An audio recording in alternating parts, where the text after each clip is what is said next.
السلام علیکم ورحمۃ اللہ وبرکاتہ۔ الحمد للہ نحمده ونستعینه ونستغفره ونؤمن به ونتوکل علیہ ونعوذ باللہ من شرور انفسنا ومن سیئات اعمالنا من يهده الله فلا مضل له ومن يضلله فلا هادي له ونشهد أن لا إله إلا الله ونشهد أن سيدنا ومولانا محمدا عبده ورسوله أعوذ بالله من الشيطان الرجيم بسم الله الرحمن الرحيم إن عدة الشهور عند الله 12 شهرا في كتاب الله يوم خلق السماوات والأرض منها 4 حرم وقال تعالى لا تحسبن الذين قتلوا في سبيل الله أمواتا بل أحياء عند ربهم يرزقون رب اشرح لي صدري ويسر لي أمري واحلل عقدة من لساني يفقهوا قولي سبحانك لا علم لنا إلا ما علمتنا إنك أنت العليم الحكيم صدق الله العظيم وبلغنا رسوله النبي الأمين الكريم ونحن على ذلك لمن الشاهدين والشاكرين والحمد لله رب العالمين۔ ماتم وہ کریں جو منکر ہیں حیات شہداء کے، ماتم وہ کریں جو منکر ہیں حیات شہداء کے، ہم زندہ جاوید کا ماتم نہیں کرتے۔ اللہ تبارک و تعالیٰ کا بڑا فضل اور احسان ہے کہ اللہ تعالیٰ نے ہماری زندگی میں ایک اور نئے سال کا اضافہ فرما دیا، اور اب 1443 ہجری میں ہم داخل ہو چکے ہیں، اور آج محرم کی 10 تاریخ ہے۔ اللہ تبارک و تعالیٰ نے اسلام کو ایک مکمل نظام حیات بنایا ہے۔ جتنے مذاہب ہیں وہ دنیا کی ترقی کے لیے اصول اور قواعد تو بتاتے ہیں، بیان کیے گئے ہیں، لیکن مذہب اسلام کی خصوصیت یہ ہے کہ اس میں دنیا میں بھی کامیابی کے اصول بنائے گئے ہیں، بیان کیے گئے ہیں، اور آخرت کے بھی اصول متعین کیے گئے ہیں۔ دیگر مذاہب کی طرح صرف دنیا کی ترقی کی بات کی جاتی، اسلام میں بھی صرف دنیا کی ترقی کی بات کی جاتی جس طرح دوسرے مذاہب میں کی جاتی ہے، تو پھر دیگر مذاہب میں اور اسلام میں کوئی فرق نہیں ہوتا۔ جو دوسرے مذاہب میں ہے وہی اسلام میں ہے، تو کیا فرق پڑا؟ کمال یہ ہے کہ اسی زندگی میں ہمیں یہاں کی بھی کامیابی مل جائے اور آخرت کی بھی کامیابی کی ضمانت مل جائے، وہ ہے مذہب اسلام۔ زمانہ جس ترقی پر اور جس رفتار پر چل رہا ہے، اسلام کا سمجھنا ہمارے لیے بہت آسان سے آسان ہوتا جا رہا ہے۔ بس ہمیں بصیرت چاہیے اور سمجھنے کے لیے عقل سلیم چاہیے، ورنہ اسلام میں کوئی حکم ہمیں الٹا نظر نہیں آئے گا۔ اگر انسان صحیح سالم ہو، صحت مند ہے، تندرست ہے، اسے بخار نہیں ہے، تو دسترخوان پر چنے گئے رنگ برنگ کے کھانے اسے ہر ایک کھانے کی لذت معلوم ہوگی اگر انسان صحت مند ہے، لیکن اگر انسان بیمار ہو، بخار لگا ہوا ہو، تو اسے طرح طرح کے پکوان بھی بے ذائقہ معلوم ہوں گے، بے لذت معلوم ہوں گے اور کڑوا بھی معلوم ہو سکتا ہے۔ تو اسی طرح سے مذہب اسلام میں جو قانون بنائے گئے ہیں، ایک صحیح سالم انسان کو بالکل صحیح لگے گا۔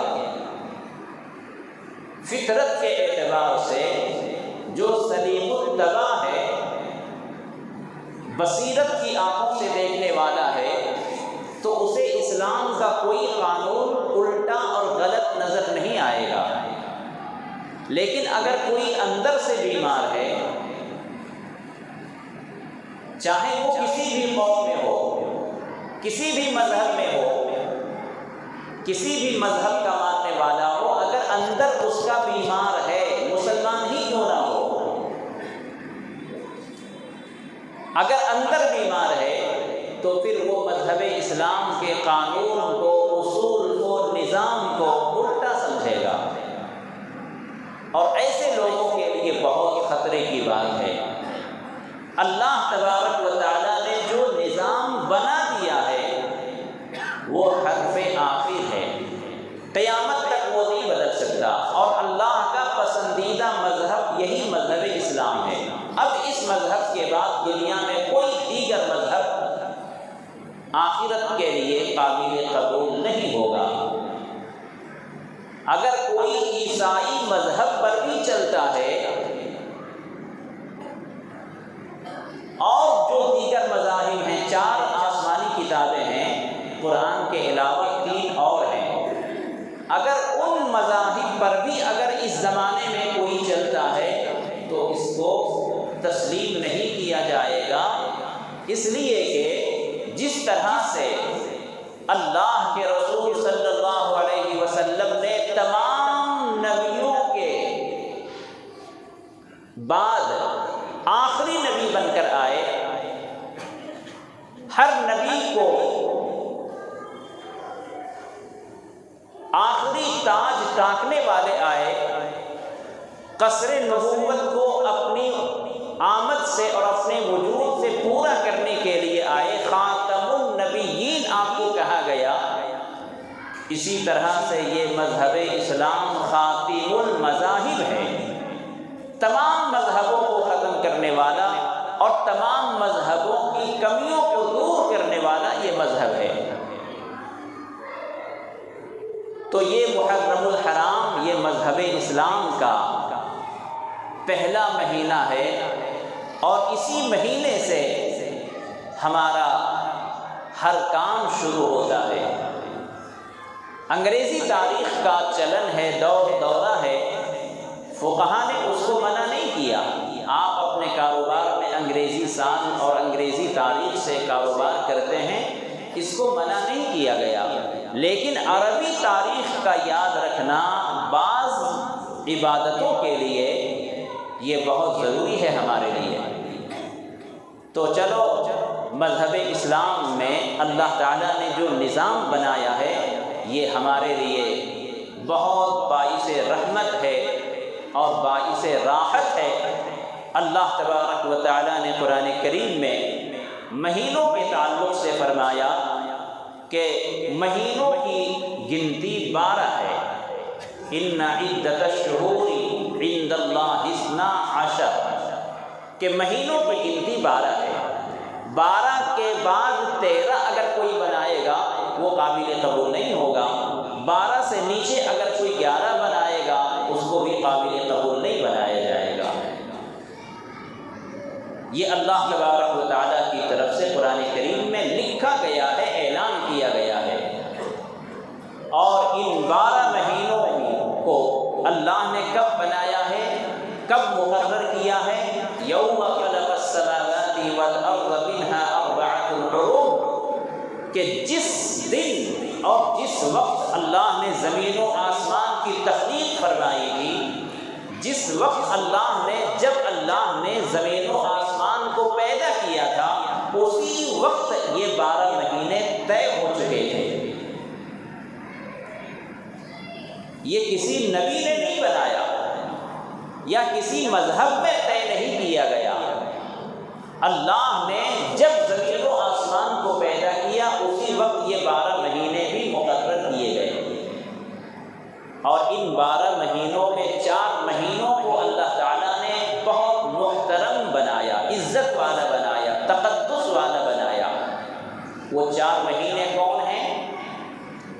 ذی قعدہ، ذی الحجہ، محرم، یہ 3 کنٹینیو آتے ہیں، ذی قعدہ، ذی الحجہ، محرم، اور ایک ہے رجب۔ 12 مہینوں کو اللہ نے پیدا کیا، اور ان 12 مہینوں میں 4 مہینے اللہ نے چن لیے اور انتہائی احترام والا اس کو بنا دیا۔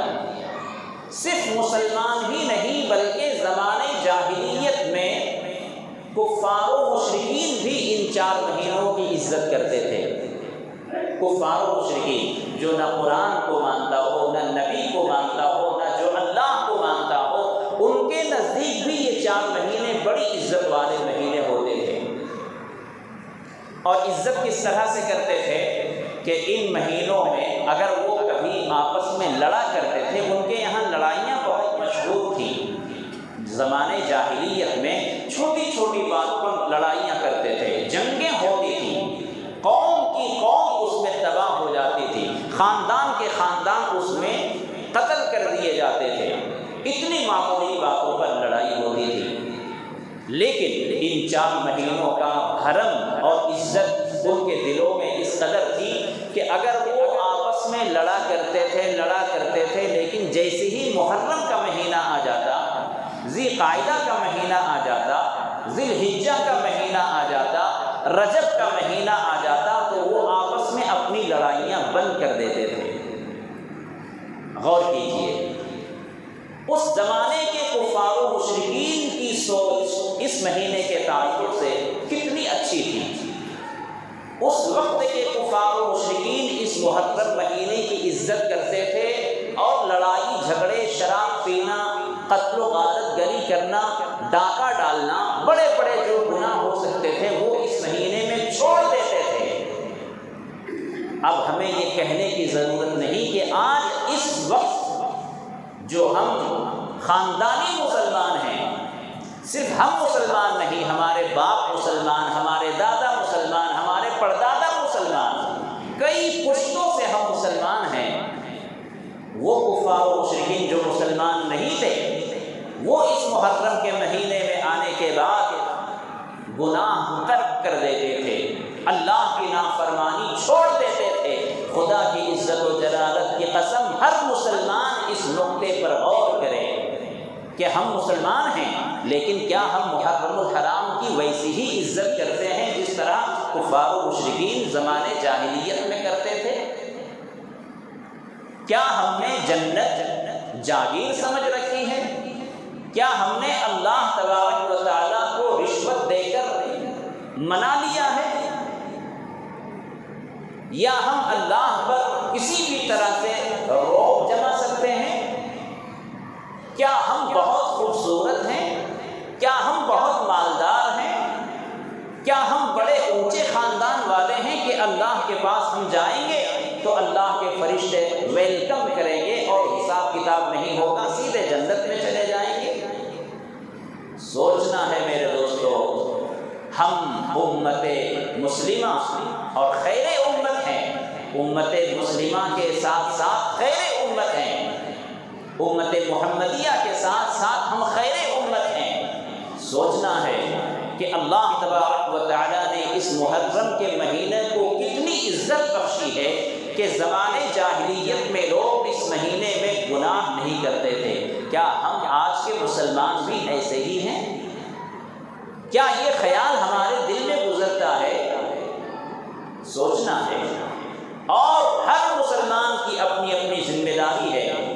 اگر کوئی گناہ کرتا ہے وہ اس کا حساب دے گا، لیکن ہر آدمی کو، ہر مسلمان کو گناہوں سے بچنا یہ ان کی ذمہ داری ہے۔ کوئی دوسرا کر رہا ہے اگر آپ کے اندر طاقت ہے تو آپ اس کو گناہ سے روکیں، طاقت نہیں ہے تو دل کے اندر گناہ جانے، زبان سے اگر ہاتھ سے روکنے کی طاقت ہے تو اس گناہ کو ہاتھ سے روکیے، ہاتھ سے روکنے کی طاقت نہیں ہے زبان سے روکیے، زبان سے روکنے کی طاقت نہیں تو سب سے کمزور درجہ ایمان کا دل میں اس کو برا سمجھیے۔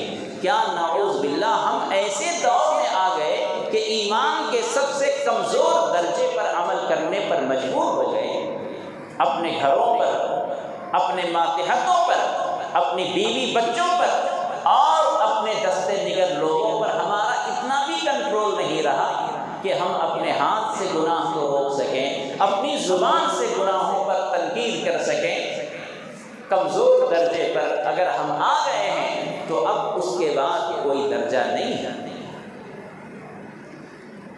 محرم الحرام یہ کیوں مقدس ہے؟ ایک چھوٹی سی مثال آپ کو سمجھانے کے لیے، دنیا میں کتنی عظیم الشان بلڈنگیں ہیں، کروڑوں اربوں کھربوں روپے تعمیر پر، بلڈنگوں پر، اپارٹمنٹس کے اوپر خرچ کر دیے جاتے ہیں،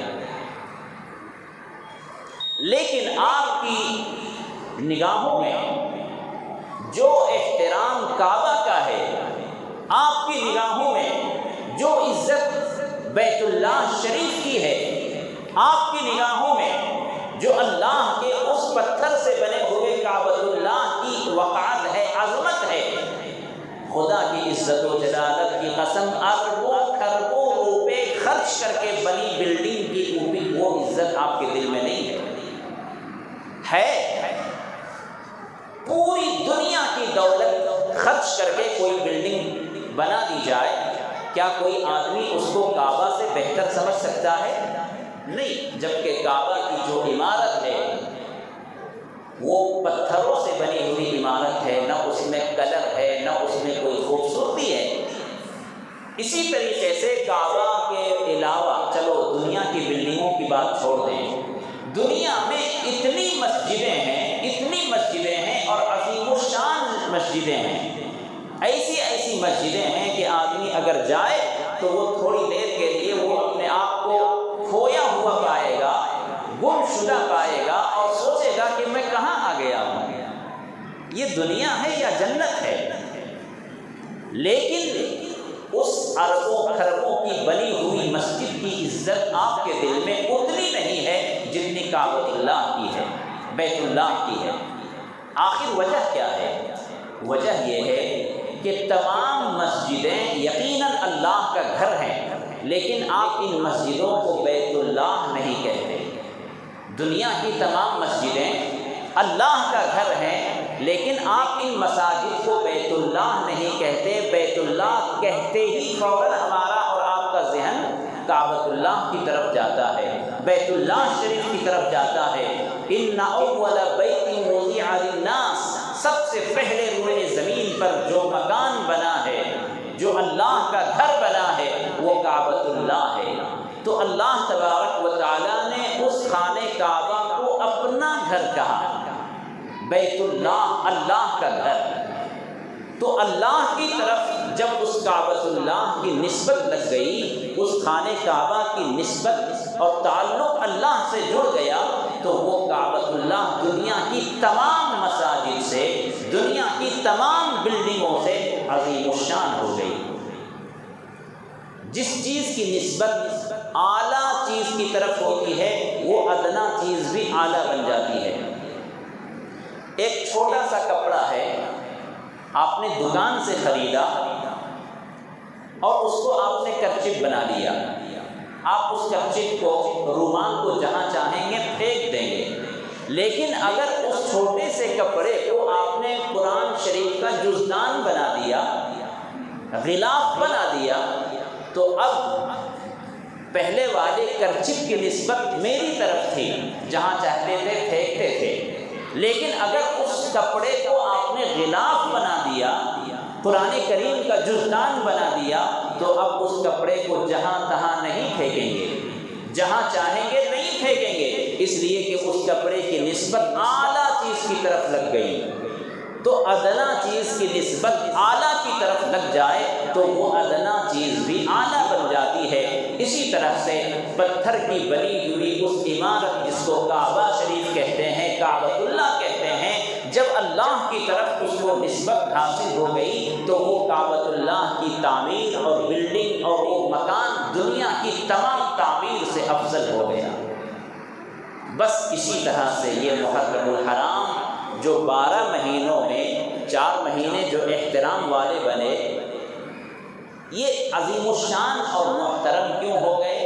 اس لیے کہ اس محرم کے مہینے کو اللہ نے اپنا مہینہ بنایا ہے، اپنا مہینہ قرار دیا ہے۔ شہر اللہ المحرم، اللہ تبارک و تعالیٰ نے اس محرم کے مہینے کو اپنا مہینہ کہا ہے۔ تو تمام مہینے یقیناً نیکیوں کے لیے بہت اچھے ہیں، اعمال کے لیے بہت اچھے ہیں، لیکن جس محرم کے مہینے کو اللہ نے اپنا مہینہ قرار دیا وہ مہینہ تمام مہینوں میں افضل ہو گیا۔ رمضان اللہ کا مہینہ ہے تو وہ تمام مہینوں میں افضل ہو گیا۔ تو اس نقطے کو سمجھنے کے بعد کہ یہ محرم کا مہینہ عظیم الشان کیوں ہے، اس لیے کہ اللہ کی طرف اس مہینے کی نسبت لگ گئی، اللہ کی طرف نسبت لگ گئی، یہ مہینہ چمک گیا۔ اچھا، یہ بات کب سے ہو رہی ہے؟ جب سے دنیا پیدا کی گئی ہے، زمین و آسمان کی تخلیق ہوئی ہے، تب سے یہ بات ہے۔ منہا اربعۃ حرم، یہ قرآن کریم 1400 سال پہلے نازل ہوا، لیکن اللہ کیا فرما رہا ہے کہ اس مہینے کی، ان مہینوں کی گنتیاں 12 ہیں۔ کب سے ہیں؟ یوم خلق السماوات والارض، جب زمین و آسمان کی تخلیق ہوئی ہے تب سے یہ 12 مہینے ہیں، اور ان 12 مہینوں میں 4 مہینے جو عزت والے ہیں، احترام والے ہیں، وہ محرم اس میں شامل ہے۔ تو اسی وقت سے یہ محرم کا مہینہ بزرگی والا ہے، پاکیزگی والا ہے، تقدس والا ہے، احترام والا ہے۔ یہ آج کل اور 10 20 سال 50 100 سال پہلے کی بات نہیں ہے۔ اس محرم کی فضیلت اور اس کے اندر جو احترام ہے، عزت ہے، وہ آج سے نہیں ہے، شروع سے آ رہی ہے اس کی عزت۔ لیکن بڑا افسوس ہے میرے دوستو کہ کچھ بازاری خطیبوں نے، پیشہ ور مقرروں نے، اور پیسے لے کر، فیس لے کر، بڑی بڑی رقمیں لے کر محرم کی ایسی فضیلت بیان کی، شہادت حسین کو اس طرح سے بیان کیا کہ مسلمانوں کے ذہن میں یہ بات پختہ ہو گئی کہ محرم کی جو فضیلت ہے وہ صرف شہادت حسین کی وجہ سے ہے۔ عام طور پر ابھی پوری دنیا میں یہی ماحول ہے کہ جو مسلمان محرم کے بارے میں جانتا ہے وہ صرف شہادت حسین کے بارے میں جانتا ہے، یعنی شہادت حسین کی وجہ سے یہ مہینہ پاپولر ہو گیا، عزت والا ہو گیا۔ نہیں، میں آپ کو بتاتا ہوں، حضور اکرم صلی اللہ علیہ وسلم جب ہجرت فرما کر مدینہ منورہ تشریف لے گئے تو اس مہینے میں 10ویں تاریخ کو مدینے کے کچھ یہود روزے سے تھے۔ تو آپ نے پوچھا کہ آج کیوں روزے سے ہیں یہ لوگ؟ تو حضور کو بتایا گیا کہ دراصل آج ہی کے دن حضرت موسیٰ علیہ السلام کو فرعون سے نجات ملی تھی، اور فرعون کو آج ہی کے دن اللہ نے غرق کیا تھا، اور موسیٰ علیہ السلام کو نجات ملی تھی۔ تو موسیٰ علیہ السلام نے اللہ کا شکر ادا کرتے ہوئے اس دن روزہ رکھا تھا، تو ہم موسیٰ علیہ السلام کی اتباع میں روزہ رکھتے ہیں، تو اس لیے آج کا دن یہ ہمارے لیے روزے کا دن ہے۔ اب بتائیے، حضور صلی اللہ علیہ وسلم نے یہودیوں کو دیکھا تھا روزہ رکھتے ہوئے، وہ کس وجہ سے روزہ رکھا تھا؟ حضرت موسیٰ علیہ السلام کی وجہ سے، ان کو فرعون سے نجات ملی تھی۔ اور اگر تاریخ کا اگر حوالہ دیا جائے، تاریخی اگر باتیں کی جائیں تو پھر اور بہت ساری باتیں اس میں ہوئی ہیں۔ چنانچہ لکھا ہے کہ دنیا میں سب سے پہلی مرتبہ جو بارش رحمت ہوئی ہے وہ اسی محرم کی یوم عاشورہ کے دن ہوئی ہے۔ 10ویں محرم کو بارش ہوئی ہے زمین پر سب سے پہلی مرتبہ۔ اسی طریقے سے حضرت یونس علیہ السلام مچھلی کے پیٹ سے نجات پائے، وہ یوم عاشورہ تھا۔ حضرت ابراہیم علیہ السلام نار نمرود سے نجات پائے، وہ یوم عاشورہ تھا۔ حضرت عیسیٰ علیہ السلام آسمان پر اٹھائے گئے، وہ یوم عاشورہ تھا۔ حضرت نوح علیہ السلام کی کشتی پہاڑ سے جا کر لگی، وہ یوم عاشورہ تھا۔ یہ تاریخی روایتیں ہیں، قرآن حدیث میں تلاش کریں گے تو شاید مستند روایت نہ مل سکے، لیکن ہسٹری میں ہے، تاریخ میں ہے۔ تو غرض یہ ہے کہ یوم عاشورہ محرم الحرام کی جو فضیلت آ رہی ہے وہ آج 100 سال 20 سال 1400 سال سے نہیں، بلکہ جب سے زمین و آسمان کی تخلیق ہوئی ہے تب سے اس کی فضیلت آ رہی ہے۔ اللہ تبارک و تعالیٰ نے اس مہینے کی 10ویں تاریخ کو بڑے بڑے کام انجام دیے، بڑے بڑے واقعات ہوئے۔ بلکہ میں یہ کہتا ہوں، اگر کوئی یہ کہے کہ حضرت امام حسین رضی اللہ عنہ کی شہادت کی وجہ سے یہ مہینہ افضل ہو گیا، احترام والا ہو گیا، مشہور ہو گیا، تو میں یہ کہتا ہوں کہ آپ الٹا سمجھ رہے ہیں۔ جس طرح اللہ تعالیٰ نے اس مہینے میں بڑے بڑے واقعات انجام ہوئے، اللہ نے واقعات اس میں رونما فرمائے، اسی طرح سے حضرت امام حسین رضی اللہ عنہ کی خوش نصیبی کہیے کہ آپ کی شہادت کے لیے اللہ نے یوم عاشورہ کو منتخب فرمایا۔ محترم دن تھا، تو جس طرح محترم دن میں بڑے بڑے واقعات ہوئے ہیں، اسی طرح سے ایک عظیم الشان واقعات، دردناک واقعے کے لیے اللہ نے شہادت حسین کو منتخب کیا۔ کس کے لیے؟ یوم عاشورہ کے لیے۔ یوم عاشورہ کے دن آپ کو شہادت نصیب ہوئی۔ تو آج ہمارے ذہنوں میں یہ بات ایسی بٹھا دی گئی ہے کہ ہم صرف اور صرف شہادت حسین کی وجہ سے ہم یوم عاشورہ کو جانتے ہیں، ایسا نہیں ہے۔ ہاں، حضرت امام حسین رضی اللہ عنہ کی شہادت کو یاد رکھنا ضروری ہے، اور شہادت حسین کا جو پیغام ہے، واقعہ کربلا سے جو ہمیں سبق ملتا ہے، اس پر ہمیں عمل کرنا ضروری ہے۔ میں چند باتیں آپ کے سامنے عرض کرتا ہوں کہ اللہ تبارک و تعالیٰ نے واقعہ کربلا جو پیش آیا ہے وہ کیسے جانثار صحابہ تھے، آخر حضرت امام حسین کے ساتھ یہ واقعہ جو پیش آیا وہ کیوں آیا؟ کیا حضرت امام حسین نے کسی کی زمین ہڑپ لی تھی؟ کیا حضرت امام حسین نے کسی کا مال دبا لیا تھا؟ نہیں، خدا کی قسم نہیں، بلکہ آپ تو اپنا گھر بار چھوڑ کر اللہ کے راستے میں نکل گئے تھے۔ وہ کیوں ہوا؟ اتنا بڑا دردناک غمناک کہ پورے خاندان کو آپ نے لٹا دیا، قربان کر دیا، وہ کیوں ہوا؟ تو ساری باتوں کا خلاصہ یہ ہے کہ حضرت امام حسین رضی اللہ عنہ کا ہاتھ مانگا جا رہا تھا، سپورٹ مانگا جا رہا تھا۔ حضرت امام حسین رضی اللہ عنہ کی رضامندی مانگی جا رہی تھی ایک ایسی حکومت کے لیے جو ظالم حکومت بننے والی تھی، جو فاسق و فاجر کی حکومت بننے والی تھی۔ یزید پلید جو انتہائی گستاخ تھا، بد کردار تھا، فاسق و فاجر تھا، اس شخص کے ہاتھ پر حضرت امام حسین کا ہاتھ مانگا جا رہا تھا۔ بیعت کے لیے آپ سے کہا جا رہا تھا کہ اے امام حسین، اے نواسہ رسول، آپ یزید کو اپنا خلیفہ مان لیں۔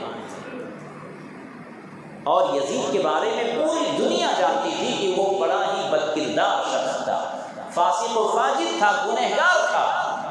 تو ایک نیک بارسا انسان، متقی پرہیزگار انسان، خاندان نبوت میں پلنے بڑھنے والا انسان، جنت کی خوشبو اور جنت کے پھول نواسہ رسول، وہ کسی طریقے سے یزید کے ہاتھ پر کیسے بیعت کر سکتے تھے؟ آپ کے نانا نے یہ نہیں سکھایا تھا، آپ کے نانا نے یہ سکھایا تھا کہ جب کوئی برائی ہونے لگے تو اس کو روکو، نہ کہ اس کا سپورٹ کرو۔ وَلَا تَعَاوَنُوا عَلَى الْإِثْمِ وَالْعُدْوَانِ تَعَاوَنُوا عَلَى الْبِرِّ وَالتَّقْوَىٰ وَلَا تَعَاوَنُوا عَلَى الْإِثْمِ وَالْعُدْوَانِ، کہ نیکیوں میں تو ایک دوسرے کی مدد کرو، گناہ میں ایک دوسرے کی مدد نہیں کی جائے گی، ہاتھ پکڑا جائے گا کہ گناہ نہ کرو، اللہ کی نافرمانی نہ کرو۔ اور یزید چاہتا تھا کہ حضرت امام حسین مجھے اپنا خلیفہ مان لیں۔ جب متقی پرہیزگار لوگ اور باوزن لوگ کسی کو سپورٹ کریں گے تو چھوٹے چھوٹے لوگ تو یوں ہی سپورٹ کر دیں گے۔ تو حضرت امام حسین رضی اللہ عنہ نے اپنے نانا کے مذہب کو، شریعت کو بچانے کے لیے یزید کے ہاتھ پر بیعت نہیں کی۔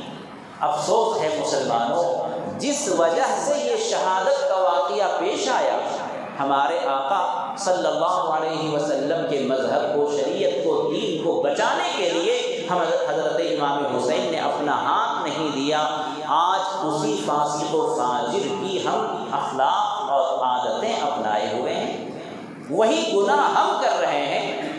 ہائے حسین پیٹنے والا روافض شیعہ، اور ہم مسلمان بھی، سنی مسلمان بھی آج کل بہت سے ماتم کرتے ہیں۔ تو وہ ہائے حسین کہنے والے جس گناہ کی وجہ سے حضرت امام حسین نے اپنا ہاتھ نہیں دیا، یزید کے اندر جو گناہ تھا، جو اللہ کی نافرمانی تھی، جس وجہ سے آپ نے ان کو اپنا خلیفہ تسلیم نہیں کیا، وہی گناہ آج کے سنی مسلمان اور ماتم کرنے والے شیعہ اور روافض کر رہے ہیں۔ نقطے کو سمجھنے کی ضرورت ہے، کہاں شہادت حسین اور کہاں آج کا ماتم۔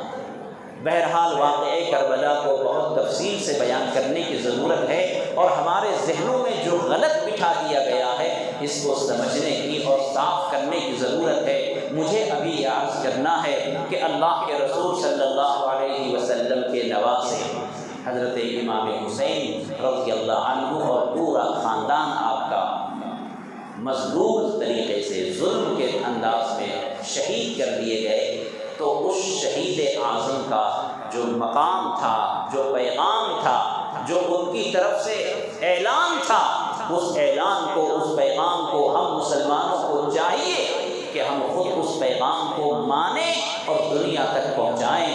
حضرت امام حسین نے حق پر رہتے ہوئے باطل سے ٹکر لی ہے، تو ہمارے اندر بھی یہ جذبہ ہونا چاہیے کہ ہم باطل سے ٹکرائیں گے، مذہب اسلام کی حفاظت کے لیے جو بھی قربانی مانگی جائے گی ہم دیں گے۔ یہ جان اللہ کی ہے، ہماری اور آپ کی نہیں ہے۔ اللہ کے لیے جب جان مانگی جائے گی تو جان بھی ہم دیں گے، ماتم نہیں کریں گے۔ شہادت بہت عظیم و شان چیز ہے۔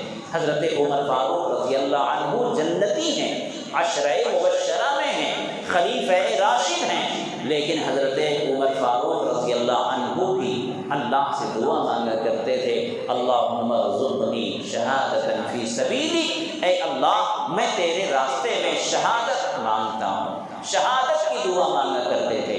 تو شہادت کی دعا حضرت عمر فاروق رضی اللہ عنہ مانگا کرتے تھے۔ شہادت کوئی ایسے ویسوں کو نہیں ملتی، اور شہادت پر کوئی رونے کی جگہ چیز نہیں ہے۔ تو جو روتے ہیں، ماتم کرتے ہیں، اپنے سینے کو پیٹتے ہیں، کپڑے پھاڑتے ہیں، ہر مذہب میں اس کو منع کیا گیا ہے، اور ایک شریف انسان دیکھ کر بھی اس کو عجیب سا لگے گا کہ یہ کیا کر رہے ہیں، بندر جیسے خود اپنے آپ کو پیٹ رہے ہیں، وہ اللہ کی طرف سے ان کو عذاب ہے۔ میں ایک چھوٹی سی بات سمجھا کر اپنی بات کو ختم کرتا ہوں کہ ماتم کیوں حرام ہے، اپنے سینے کو چاک کرنا کیوں حرام ہے۔ بلکہ ایک حدیث سن لیں، حضرت زینب رضی اللہ عنہا حضور صلی اللہ علیہ وسلم کی صاحبزادی جب انتقال فرما گئی تو گھر کی عورتیں رو رہی تھیں، تو حضرت عمر رضی اللہ عنہ بڑے پاورفل صحابی فوراً کوڑا لے کر عورتوں کو اندر کرنے لگے، گھر کے اندر جاؤ، ڈانٹنے لگے کہ کیوں رو رہی ہو، مرنے والی مر گئی، مرنے والا مر گیا، سب کو مرنا ہے، کیوں رو رہی ہو۔ حضرت عمر فاروق کوڑے سے سب کو چپ کرنے لگے، مارنے لگے، لیکن حضور صلی اللہ علیہ وسلم جو رحمت للعالمین ہیں، آپ نے حضرت عمر کو منع کیا، کہا جا کر بیٹھو، اور پھر عورتوں سے آپ نے مخاطب ہو کر فرمایا کہ اے عورتیں، اے میری بیٹیاں، اگر یہ رونا صرف غمناک آنکھوں سے ہے، نمناک آنکھوں سے ہے، رونا صرف صرف تمہارے چہرے سے پتہ چل رہا ہے، آنکھوں سے آنسو بہ رہے ہیں، زبان خاموش ہے، دل سے رو رہے ہیں، آنکھوں سے رو رہے ہیں، تو یہ اللہ کی طرف سے رحمت ہے، اللہ اس کو منع نہیں کرتا، چونکہ دل روتا ہے، آنکھیں آنسو بہاتی ہیں۔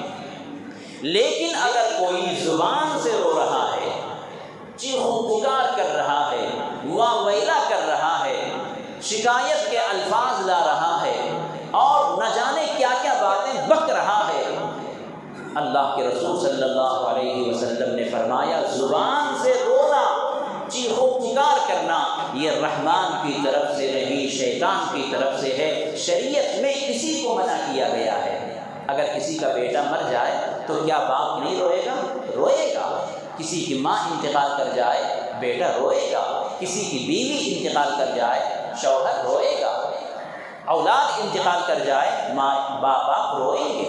رونے سے منع نہیں کیا گیا ہے، ماتم کرنے سے، سینے کو پیٹنا، کپڑے کو پھاڑنا، اس سے منع کیا گیا ہے۔ اچھا، یہ سینے کو پیٹنا یہ کیوں منع کیا گیا ہے؟ تو آپ کو پتہ ہے اللہ تعالیٰ نے ہمارے بدن کو، جسم کے تمام اعضاء کو خرید لیا ہے۔ اِنَّ اللَّهَ اشْتَرَىٰ مِنَ الْمُؤْمِنِينَ أَنفُسَهُمْ، اللہ نے ہمارے جسم کو خرید لیا ہے۔ یہ ہمارا جو بدن ہے، یہ جو ہمارا جو سراپا ہے، یہ ہمارا جو وجود ہے، یہ ہمارا جو پیر سے لے کر سر تک کا جو بدن ہے، اللہ نے خرید لیا ہے۔ یہ بکا ہوا سامان ہے، تو اگر بکے ہوئے سامان میں کوئی تصرف کرتا ہے تو یہ جائز ہوگا؟ بکے ہوئے سامان میں اگر میں نے آپ کو کوئی سامان خرید کر دے دیا کہ انکل ذرا رکھو، میں 5 منٹ میں لے کر چلا جاؤں گا، 5 منٹ میں آتا ہوں، تو میں نے جو پیک کر کے آپ کو دیا ہے، کیا آپ کھول کر دیکھیں گے؟ اور کھول کر دیکھیں گے اس میں سے کچھ کھائیں گے؟ اس میں کچھ کمی بیشی کریں گے؟ نہیں کریں گے۔ جس طرح سے بکے ہوئے سامان میں، پارسل میں کوئی آدمی تصرف نہیں کر سکتا، خیانت کہا جائے گا، دنیا کی نظر میں اس کو عیب سمجھا جائے گا، اسی طرح سے جو ماتم کرتے ہیں، اللہ کے بکے ہوئے سامان میں تصرف کرتے ہیں، اسی لیے اس کو حرام کہا گیا ہے، اور خودکشی کرنا اسی لیے حرام ہے۔ ایک انسان اللہ کی دی ہوئی امانت میں خیانت کر رہا ہے، اللہ تو چاہتا ہے کہ یہ زندگی گزارے، لیکن یہ اپنے آپ کو ہلاک کر رہا ہے، تو خودکشی اسی لیے حرام ہے کہ وہ اللہ کی امانت میں خیانت کرتا ہے۔ اسی طرح سے ماتم کرنے والا بھی اللہ کی امانت میں خیانت کر رہا ہے۔ آج کے دن روزہ رکھنا ہے، الحمدللہ آپ نے روزہ رکھا ہوگا۔ دوسرا کام، آج کے دن اپنے دسترخوان کو وسیع کرنا ہے۔ روزانہ کے اعتبار سے آج اپنے دسترخوان میں کھانے پینے کی چیزوں میں اضافہ کر دیں، اللہ تعالیٰ پورے سال ہمارے لیے برکت کا فیصلہ فرمائے گا۔ یہی 2 کام کرنا ہے۔ باقی آپ شہداء کے لیے، ان کے لیے قرآن پڑھ کر ثواب بخش سکتے ہیں، قرآن پڑھ کر آپ جن کے لیے دعا کریں گے اللہ تعالیٰ قبول کرنے والا ہے۔ اللہ تعالیٰ ہمیں ان باتوں پر عمل کرنے کی توفیق عطا فرمائے۔